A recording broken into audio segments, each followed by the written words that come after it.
Welcome to Massive Passive Cash Flow, the podcast that guides professionals to financial prosperity. Join our community and let's start building your wealth. Here's your host, Gary Wilson.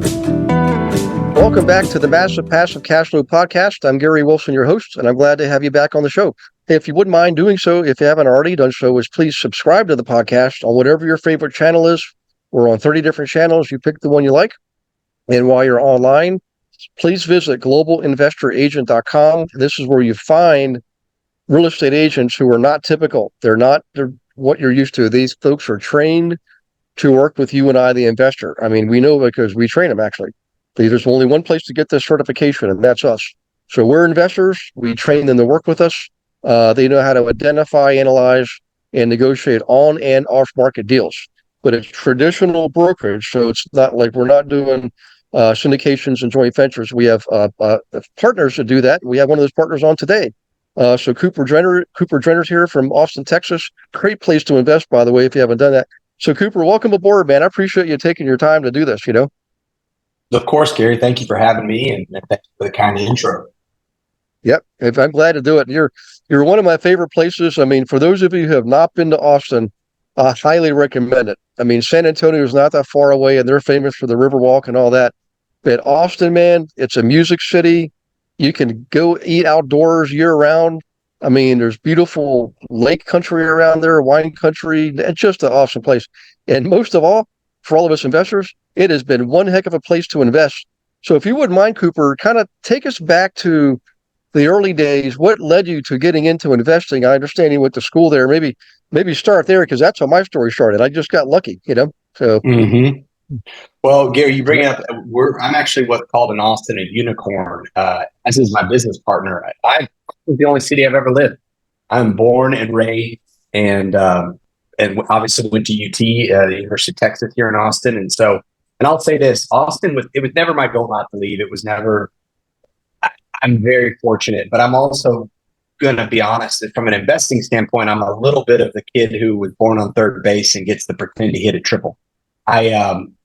But I'm really fortunate. But I'll also say my history tells me from an investing standpoint, I always talk about it, Gary. There's pre-2001 and post-2001 as it relates to investing in Austin, and I can dive real deep into it. But a lot of it changed when we finally started doing economic development the correct way, which we've been, I think, in the last 17 years, the most prolific creator of jobs on a net basis. On a percentage basis in the country.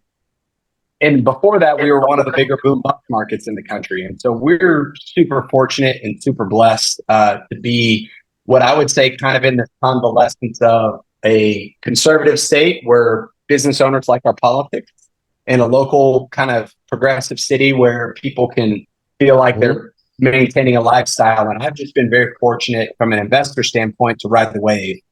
You brought up, how did I get into it? I grew up in a real estate family. My father was a land use attorney, which is a kind of a unique job that exists in, I would say, high barrier markets. And so grew up around the business, obviously, and in the city, the time, Austin was a pretty small place. And so got out of UT with a finance degree and knew I immediately in real estate, and was fortunate to get a job doing so. And I'm always quick to say how I got to being at Wildhorn, or a partner at Wildhorn, was not always the plan, but it's kind of where God had me, and I was very fortunate to be sitting where we sit today. Yeah. Hey, well, got to ask you, because I know people will be curious, and we'll sometimes see questions pop in. The name Wildhorn, did that come from something that had to do with your college days, or what was the? So it's funny. My business partner started Wildhorn almost 7 years ago. Andrew Campbell, and Andrew and his brother were at the time a lot like you talked about, Gary, passively investing in small multi-housing projects, really small multi-housing projects, while they were doing their day job. And Andrew's brother went to University of Arizona, the Wildhorn Capital. Andrew went to Texas, Longhorns, and I don't think they ever thought they were branding a company that would be one of the 10 largest owners of multi-housing in the region.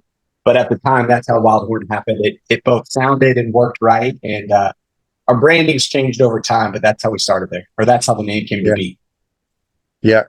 Cool. And also that's the name of the website too, Wildhorn, right? Wildhorncap.com, wildhorncapital.com. So Wildhorncap.com. www.wildhorncap. And like you said, we're on all the socials, and I love the content you do. We do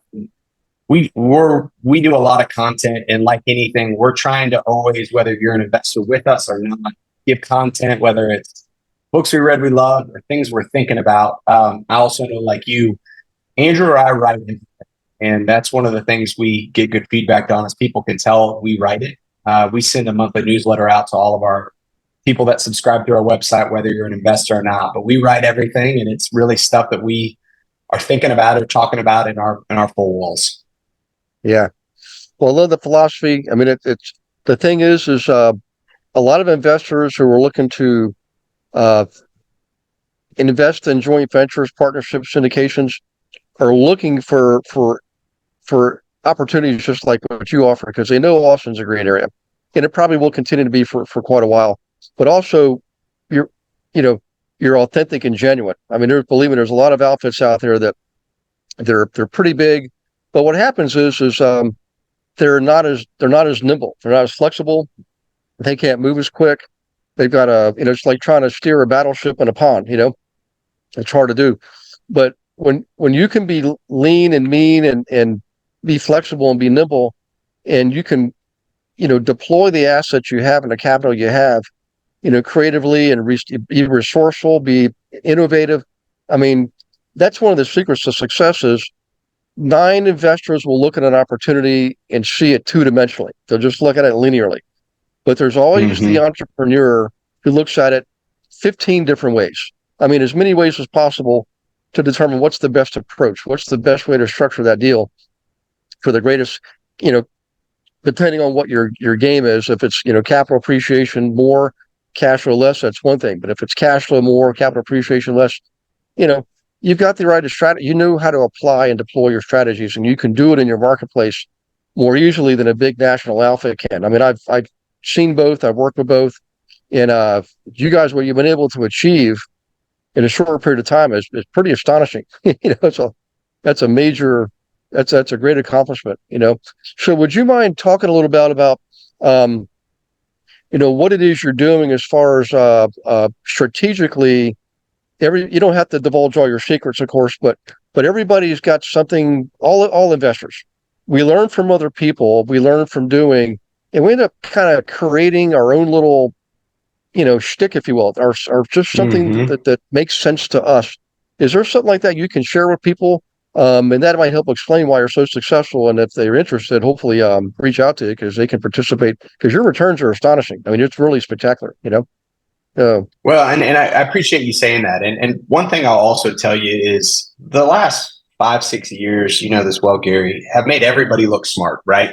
And I think as an investor, when you're weighing whether to invest with Wildhorn or an operator, whomever, I'm wanting to look at their track record, but not just their returns, but how do they get there, right? Because you know this very well, Gary, a 30 IRR over 5 years is very different than a 30 IRR over 18 months. And so from an investor standpoint, if I'm giving advice to folks that are listening, try not to get blown away with someone's track record. Another question I would say is, you'll see a lot of double-digit 20s, 30s IRRs over the last 5 years. It's going to be really interesting going through what we're going through right now, which I think is a real estate recession. It's undoubtedly a real estate recession, whether it's a national recession or not. What are people's returns going to look like right now? Because that's going to tell you a lot about how they built their boat. And the analogy being how you built your boat is going to really determine can you both operate in calm waters and when you're encountering rapids, and what everybody, regardless of what they're doing, is encountering some rapids right now. So, we I think going to sell a deal later this year, and I think it'll yield a 12 or 13 IRR, and we're dang proud of that in this environment. The other thing I'll tell you is, a really savvy investor, one of the wealthiest people that I've ever met, and one of the wealthiest investors I've ever known, told me this the other day. He says everybody tends to decide whether they're going to invest with somebody based on how the first deal goes. First deal goes great, they're going to do everyone after. First deal goes bad or below expectations, they're not. We don't make decisions like that in any other aspect of our life. And by the way, we all know whether it's buying stocks, you can look smart for a day. What I would love as an investor myself, and much like you, I put together my own investments and I invest with other people, is how do they think? Everyone tends to make the same decision when you get all green lights. How do they make decisions when things are murky? Because that's going to tell you a lot about the person. And frankly, you're going to make better decisions investing with someone who's like-minded rather than somebody who's just touting an IRR. And so when you ask how we did this, a good amount of it is always going to be luck. And anybody that tells you they know what interest rates are going to be next year is lying to you. Anyone that told you they knew what interest rates were going to be today is definitely lying to you. And so we're all doing the best we can. And I think that's why you want to have someone who's transparent in their thinking, right? I think that's a fair question. But the thing that we do well is we are incredibly focused. And I'll use another analogy, and I use too many analogies. It's really hard to go to a restaurant, and I ate at an Argentinian restaurant this afternoon with an investor, and it's really hard to both be a great Argentinian restaurant, a great sushi restaurant, and then a great ice cream shop. You can't do all three of those things that well. And what I think you'll see with Wildhorn is we've been incredibly focused. We are Central Texas in orientation. Dallas is a great market. We don't go there. Not that it's because we don't think it's a good market, but we have no competitive advantage there. And then we're housing operators. So everything we do comes some through line of knowing how to operate housing. And so whether it's a small development deal, it's got to have a housing bin. So what we've tried to do is really lean into where we are, have a competitive advantage, and then frankly show discipline to not get what they call shiny thing syndrome, where I'm constantly looking around for an IRR that makes sense. And the last thing is, this well, Gary, and from new investors, the worst metric is often the most commonly used metric is IRR, probably the worst metric, I think, that exists to both talk about track record and to make a decision on, because IRR is the most easily manipulated measurement. Multiple is not easy to manipulate. Cash on cash return is not easy to manipulate. And so if you're picking decisions based on IRRs about what you're going to do, it's the worst decision you can make. That doesn't mean someone can't do a higher IRR deal. But to your point about higher IRRs, we've delivered in the 30s over our entirety of our career. We've never showed investors better than a 14 on our primary way we call them it. And so we're going to show you in our underwriting what we think is worst case conservative. And obviously we can stress test and show you how we hit this thing through the moon, but just signing up for the highest IRR is maybe the worst way to pick a deal. Yeah. I know for me, what I learned to look at is cash on cash returns. One of the key things I look at as far as making the final decision. I mean, obviously most people, this for everybody listening, just is probably a good discussion here. A lot of what you'll read and learn is going to talk about cap rate. And cap rate, I'm not saying it's not important. It is important. But cap rate's more used to compare the property you're looking at with what's going on in the area. Cap rate reflects the area. There's, A properties, B properties, C properties.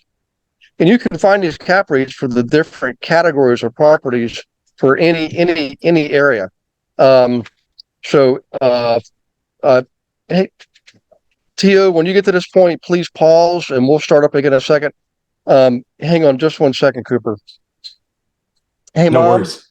can you please I'm doing a podcast interview, and I got to get the dogs in or they're going to bark and it's going to mess everything up.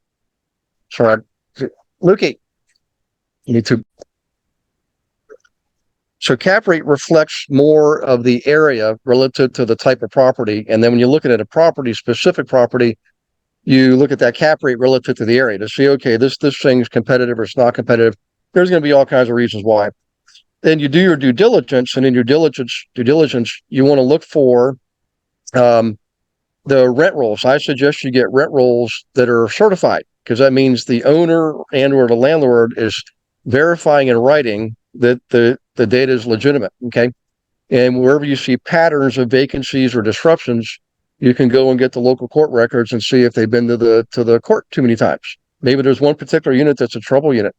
But all those things help you determine what your defensive plan is. On the offensive plan, you can see if rents are low, if there's room for modifications, and that's where you can look at. That's where you want to look at the cash on cash return. So cash on cash is literally cash out of pocket versus cash in pocket, whereas cap rate doesn't take into account debt service. So in any case, most investors I know will ultimately lean towards cash on cash return. And like Cooper was saying, internal rate of return is something that you can more easily manipulate when you're doing returns and financial paperwork and stuff like that. All legitimate. There's nothing that anybody's doing anything wrong. It's just the accounting rules allow you to do these things. So in any case, so Cooper, I'm going to turn this back to you, but I just wanted to, for people listening who are used to seeing and hearing cap rate, I want them to understand internal rate of return is another figure they can look at, and also the cash on cash return.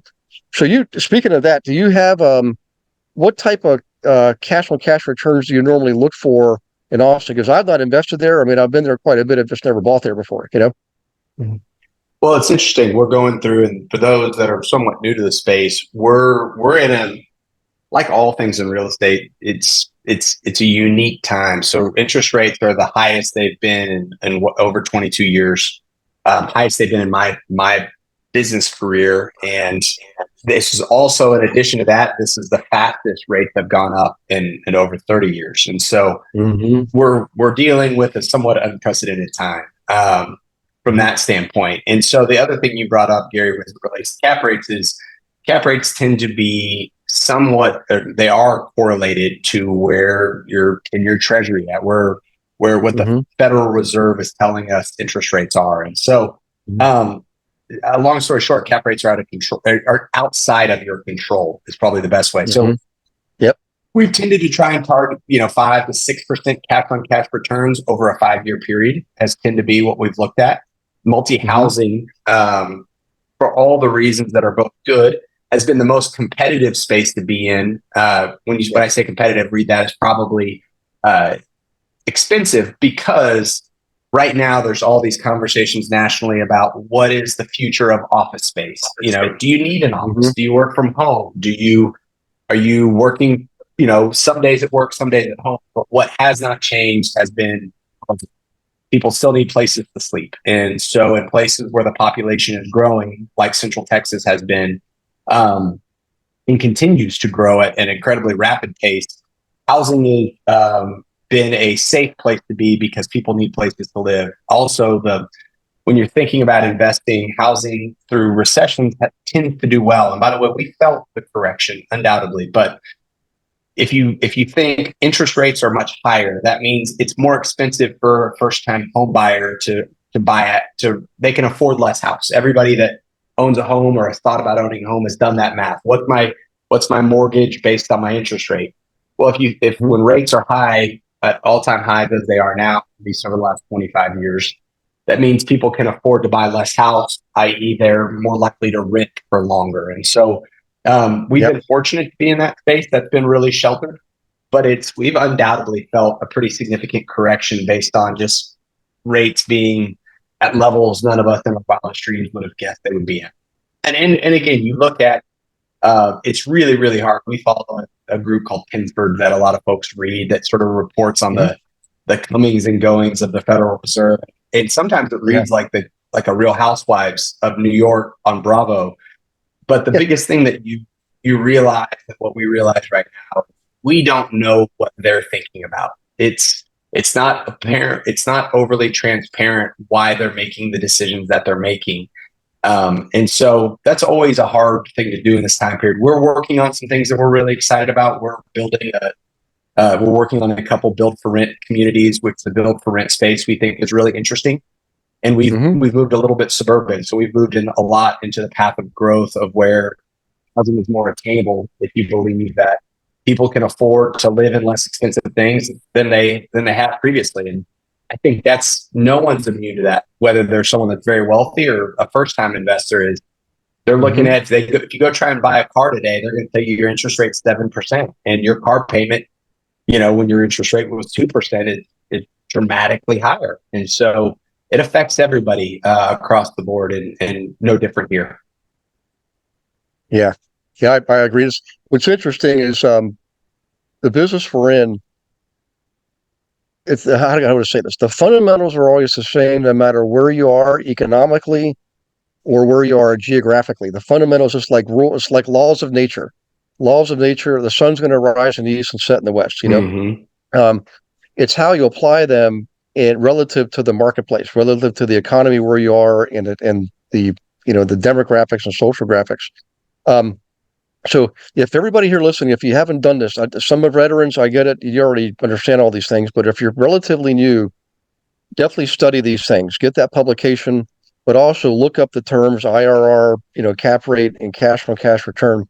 You can go to the other website, realestatewithgarywilson.com, and get information for free, right? You can go to wildhorncap.com, and now if they go to the website, are there things they can click on there?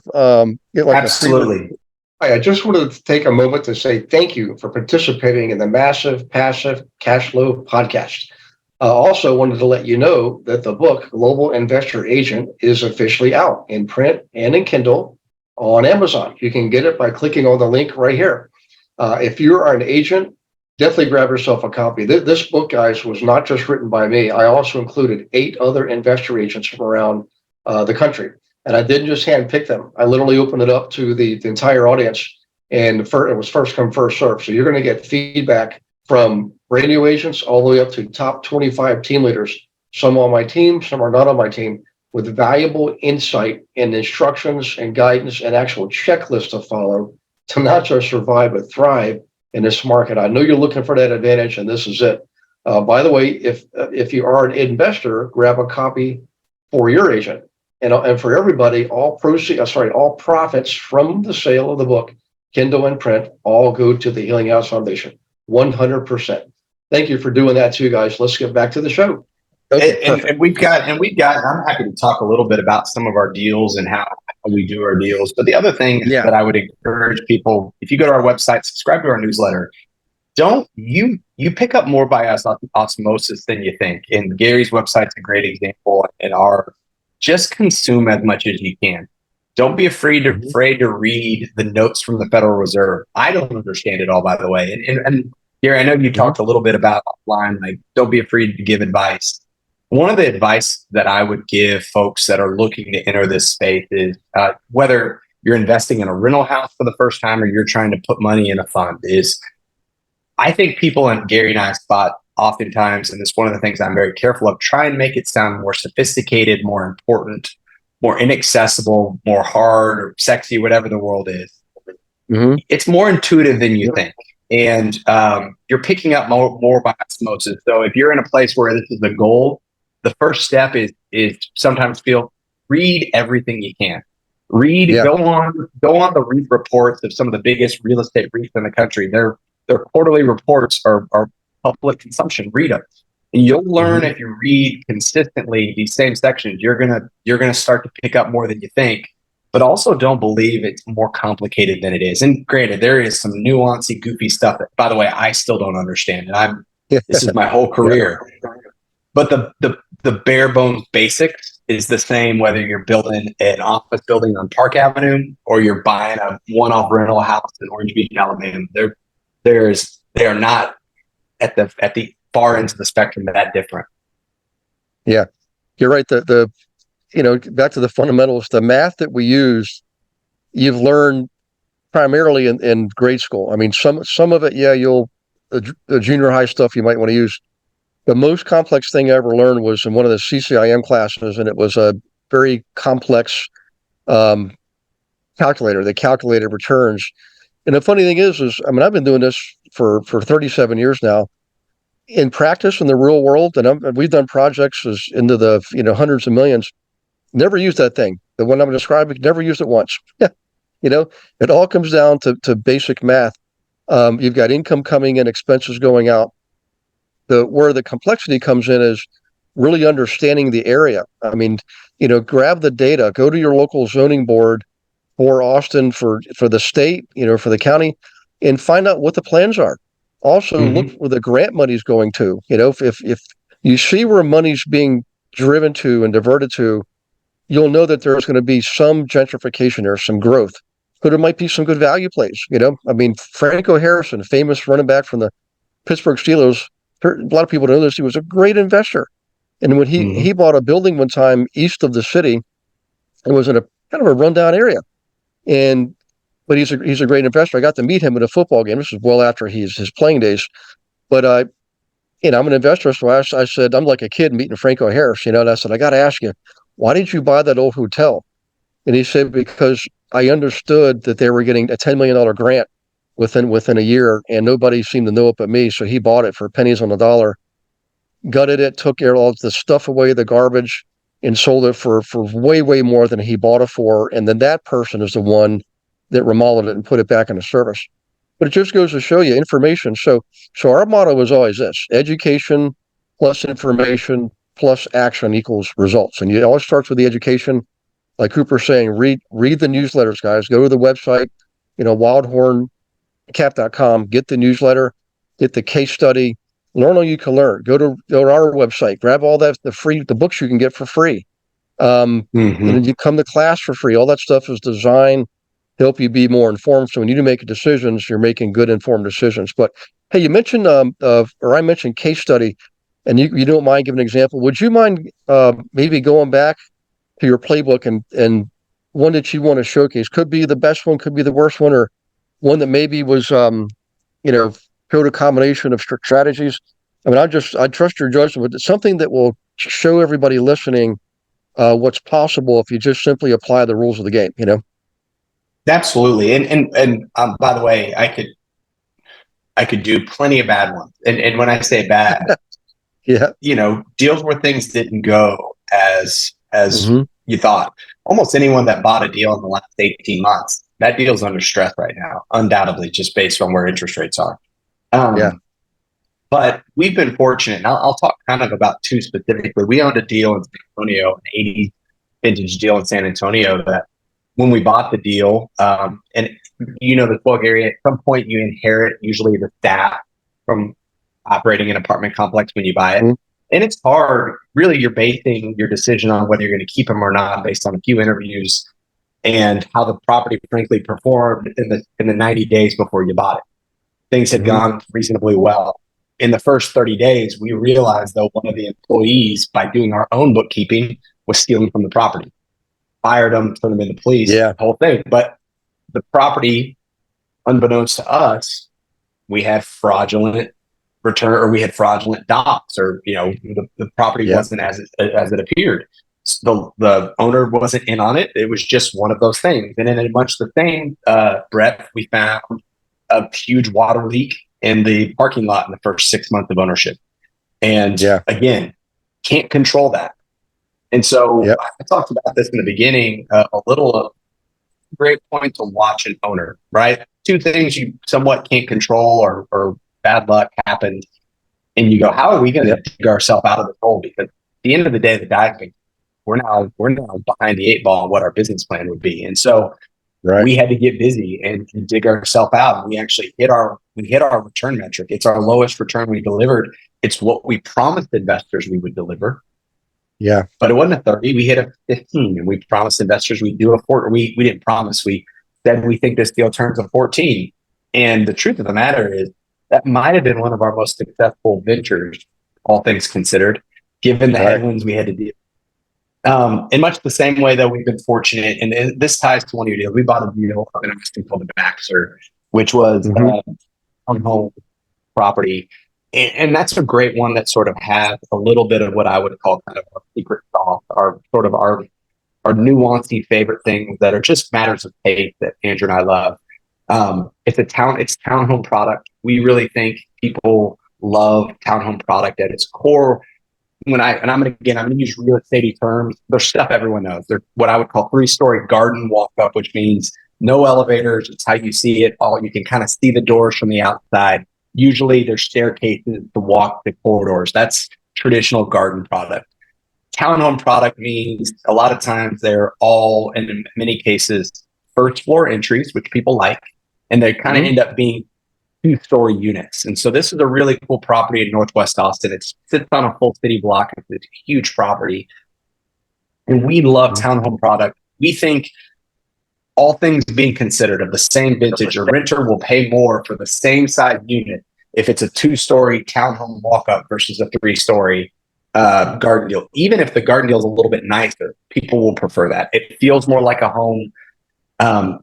Everyone that's had babies understands this. If you lived in an apartment or a rental space with a baby, walking that baby upstairs is a pain in the butt. It's a safety thing. The other thing that we loved about this property was it was near schools. We always target good school districts. It's kind of one of our favorite little secret things. This one was walkable. It was across the street from a middle school. It was 2 blocks away from the elementary school, 3 blocks away from the high school. And again, we think you have a stickier rent, and it was in a great school district. And so one of the things that we saw and thought about was, hey, Andrew and I are born and raised in this community. We know this school district. We know it's somewhat inaccessible. It's becoming increasingly inaccessible to enter the school district. And so we thought long-term, your renter here might be stickier because if you're a single parent with multiple kids in those schools, even if you could move in more square footage or own a home, a townhome unit was going to be better for you in this school district. You might be willing to not own a home so you could live in the school district than own a home farther away. And so those were both examples of something we saw that when we were competing against out-of-town groups that we didn't, that they may have not seen or nuance. What I would say is you have to have a point of conviction. And in all those instances, being local and sort of knowing these places and having, frankly, family history in these places allows us sometimes to put your foot in the ground and make a decision when things kind of get tight. And so we bought this property. We sold it in 2001. We bought it. We saw a pretty incredible price appreciation. Again, going to cap rates in that same time period, the economy sort of took off. So we saw cap rates come down. But at much the same time, we hit our business plan. So we were getting 200. We were putting kind of in about $9,000 a unit. We also opportunistically renovate units, Gary. We don't go in there and say, we're renovating all the units. We like to, what we do is when we get a unit back, when someone gives us notice, we have our manager go in there, assess what it's going to take to put it back together. But it's also to one of your points about data. We go walk all of our competitive units, and you can pull rents off and you can go on their websites. We either pretend to be renters, but you'd be shocked if you walk into a neighboring apartment community and you say, hey, I'm an investor in the area. Would you tell me where your deals are renting? What are you seeing? And what we're able to do inside our marketing process is get really, really convicted that what we were seeing on the ground by talking to the people was better than what the online data said it was. And when you're competing against a buyer in California, that's all they have to go off of. We're here every day. And so what that allowed us to do was sort of pay top dollar. And by the way, being a good buyer to the listeners is a lot like saying you're really good at silent auctions. You can win all the silent auctions you want. If you want to pay the most money, you can win. I think really being a good buyer in times is knowing when it's prudent to be the high bid and when that still makes sense. And then in much the same way, know when you walk away from the table. One of my favorite movies, and if you've heard me on a podcast, you've heard this quote, and I apologize, but is Rounders, which is a poker movie. And one of the quotes always goes, if you don't know who the mark at the table is, that means you're probably the mark. And in Austin, because this is our home, and in San Antonio, because this is our home, there are often times where I'm not touching a deal with a 10-foot pole and a buyer from out of town comes in. And by the way, we're wrong. But in much the same way, when the market's doing well and you've got a lot of competition, you got to know when you've got data better than the other person. And so that was a deal that, whether it was the townhome, the school district in the vicinity to schools, and then frankly, by living and breathing it and putting our feet on the pavement, it was in the middle of summer, by the way, when everyone was on vacation, when the deal was marketed. We joke, we tend to find our best deals on summer and in Christmas vacation because it's when less people are working. And we were able to find a great deal that outperformed even what we thought. But I know when we did the deal, our performance was better than what buyers thought. And I think that's why being hyper local really matters. Yeah. Well, you've gave a lot of golden nuggets, and I really appreciate it. I also really appreciate you being candid, because everybody needs to know in the business of real estate investing, just like in the military, just like in sports, in any business, you make the best decision you can with the information that you have, and also the education and your skills and talents you developed over the years. All that does is increase your probability of success. It doesn't eliminate the risk. There's always risk. So you always want to compare the upside potential against the downside risk. Well And my said. simple formula has always been, how much information am I gathering to calculate the downside risk? Because that's the risk are, like you said, an undisclosed water problem or unknown water problem, or people giving you bad paper. They're giving you documents that are not accurate, and that's how we learned how to do the certified rent rolls, because we learned over the years that every now and then somebody would won over us. They'd say, "I'm collecting this," and they're really not. Their leases might say they're doing that, but the actual collected rents were not matching what the leases were saying. That's why we asked for certified rent rolls. So keep that in mind, guys. The more information you have, the more thorough and detailed it is. Generally, that allows you to dramatically reduce the downside risk of any decision. And on the upside, it's easier to find upside data. It's easier.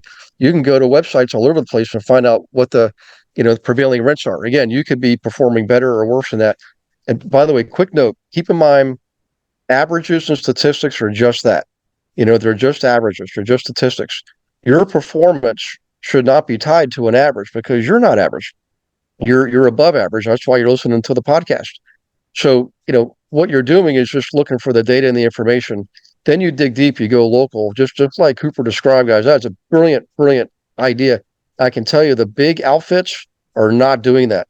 I've worked with them personally. I've worked with, BlackRock, for example, and another one called White Oak. We did a REIT one time for 900 units in Philadelphia. We even created a closed-end mutual fund with a tobacco commodities broker who was fed up with Wall Street and decided to try real estate. And we bought portfolios, but we learned a lot from them. And one thing that I learned is you can get a much closer look when you're feet on the ground than you can from 60,000 feet, or, proverbially 3,000 miles away. So keep that in mind. Hey, Cooper, I know we probably went a little bit long here, but I appreciate you going deep like that and being candid and telling people exactly what you do to be able to find the places that you do buy. And that knowing that you are local definitely gives you a distinct advantage over the big operators. So, any final words of wisdom, or the website again, guys, is wildhorncap.com.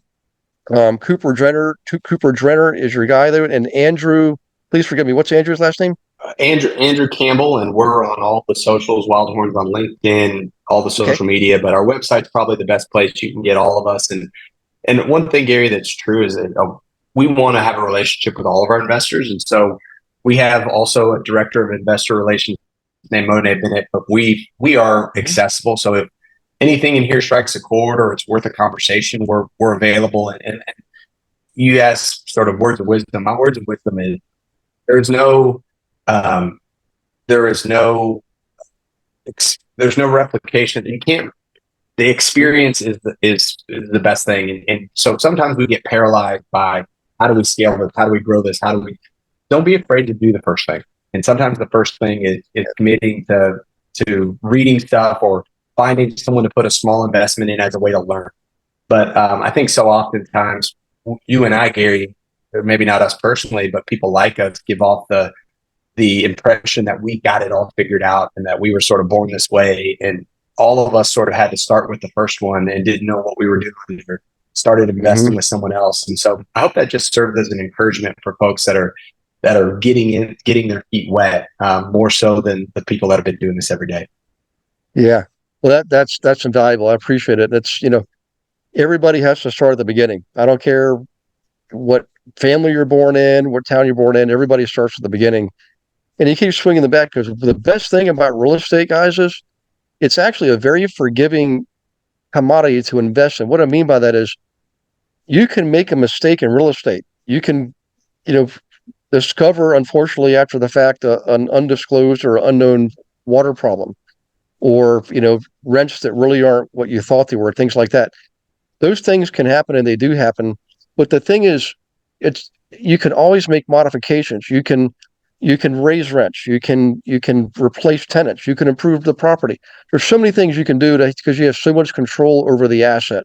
You can't do that in most other asset classes. You can't, if you're buying shares in a mutual fund, if you're buying stocks directly, you're not managing the company directly. All you can do is vote with your dollars. You can get in or get out. Here in real estate, we got a lot more available to us as far as strategies go. So keep that in mind. Never give up. Keep plugging away. I'm telling you, one of the best things in life is, when you look back over 20 or 30 years and you got your stuff paid off, and you can retire. You can sell your properties. You can refinance them, pull out your capital. You can actually create your own REIT, create a REIT, raise money through the REIT. People buy shares of the REIT. The REIT could buy your properties. So you're basically cashing out. We call it capping out. You're getting your capital back, but you still maintain control of the assets, and you earn a fee for doing that. And if you're really good that day, you'll incorporate your property management, right? And the REIT will contract with the property management company to manage those same assets that you essentially sold, but still control. I mean, that's the kind of stuff I'm talking about real estate. Try to do that with a stock or a bond or a mutual fund, So in any case, Cooper, once again, man, thanks for joining us. And, my best regards to Andrew Campbell. And for everybody listening, make sure you please leave a review for this one, because Andrew spilled the beans with you and gave you a lot of good golden nuggets. And we love your reviews. It really helps the business keep going, the podcast business, that is. And while you're out there, visit the website, wildhorncap.com. And the last place you should visit is globalinvestoragent.com, where you can find yourself an investor agent to help find individual properties, okay? And if you are an agent and you're wondering what to do with your business right now because the volume's down, we get it. We see it everywhere. We're in 37 states. Click on the Learn More button and make this part of your model. How'd you like to work with someone like Andrew and Cooper, who are buying big properties? I mean, my gosh, the commissions are huge. You find them a good deal, I guarantee it doesn't have to be on market. We do on and off market deals. We work with guys like Cooper every day, every week, every month. So in any case, sorry to drag on here. I appreciate you participating in the podcast. Please subscribe to it if you haven't done so, and we will see you on the next Massive Passive Cash Flow podcast. In the meantime, take care of yourselves, and God bless you and your family. Thanks for listening to this episode of Massive Passive Cash Flow. Be sure to go to realestatewithgarywilson.com to join our community and start building wealth today.